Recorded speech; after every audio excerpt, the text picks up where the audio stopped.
Hello, good day sa lahat mga ka-advocates. Ngayon po ituturo ko po sa inyo ang mga iba't ibang parte ng wheelchair. Set, pag mayroong upholstery na mayroong foam, upholstery set. Armrest, pag mayroong ganito, may foam ito, pad ng armrest, wheel,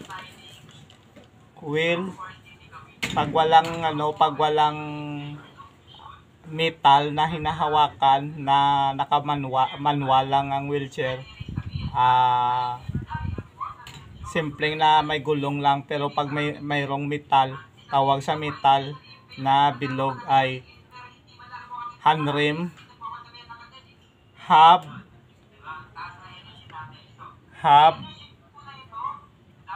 tapos pag mayroon ditong radios, may radios siya. Hand grip o handle, pag mayroon ditong brake, handle brake.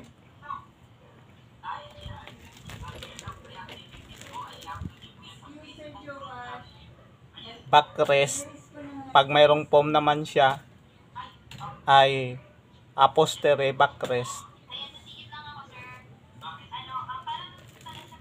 Pero itong wheelchair na to ay mayroong isasang klase na electronics, kaya mayroon siyang battery, may motor, ito motor niya. Tapos ito, bale pag binaba ko ito, naka-automatic na siya, pero nakataas to, meaning naka-manual. Ganito na rin sa sa kabila.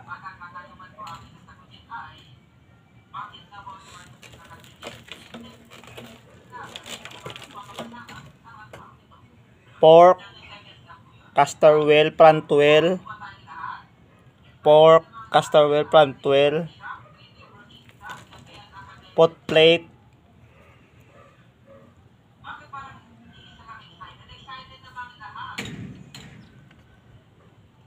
headlamp, footrest, pag may may motor siya, motherboard,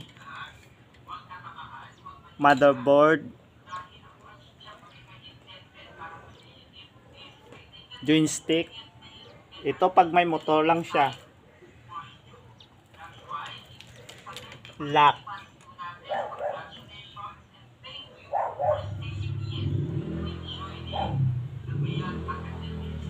Ayan po. Ito po yung ng kabuuan na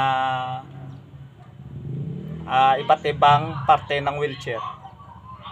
Ka-advocates, kung hindi kayo lumalaban sa inyo advocacy, hindi kayo maging fighter advocates, please like and subscribe and share.